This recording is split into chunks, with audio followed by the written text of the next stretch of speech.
Welcome to this short introduction on the Italian university system. Let's start by describing briefly the main academic Italian degrees. There is a first level for undergraduate, called in Italian laurea. The duration is normally 3 years or 6 semesters. It corresponds to a bachelor's degree, and in order to graduate, you need to achieve a total of 180 ECTS credits. Then there is a second level degree called in Italian laurea magistrale. The duration is normally 2 years, that is 4 semesters. It corresponds to a master's degree, and in order to graduate, you need to achieve a total of 120 credits. Finally, in the Italian university system, there is also the integrated master's degree, in Italian laurea magistrale a ciclo unico. These are long programs, which duration is from 5 to 6 years in total.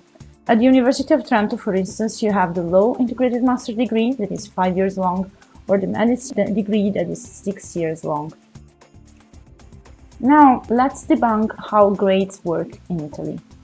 The scale of grades goes from 18, which is the minimum to pass, to 30, which corresponds to an excellent grade. All the grades in between can be assigned. For outstanding performance, an exam can also be graded 30 cum laude. Courses yielding less than 3 ECTS credits, like the language courses, are graded as pass or fail, and no grade is associated. Finally, if you fail an exam, this result is not reported in your final transcript of records.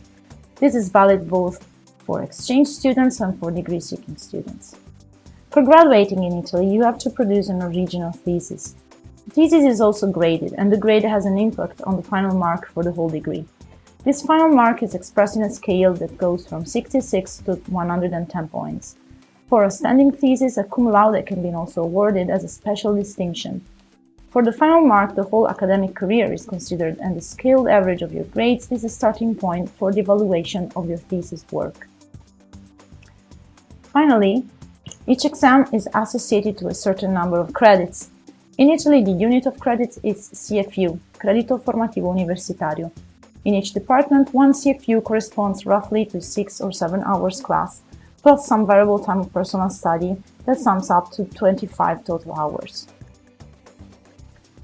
Let's switch to how exams works.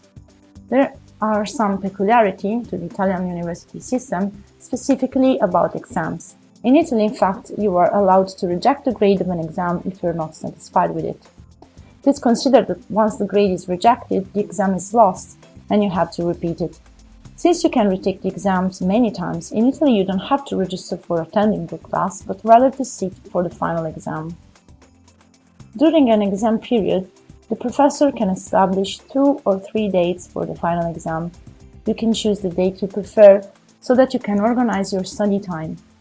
In general, if you take an exam on the first date during an exam period, you are allowed to retake it in the second date, if you fail or if you're not satisfied with the grade. However, check always with your professor if this is the case.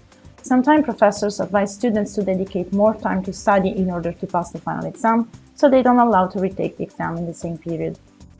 Now, finally, let's talk about how the academic year is organized. Usually, from September to December, you have the classes of the first semester. Then, in January and February, you have the winter exam period.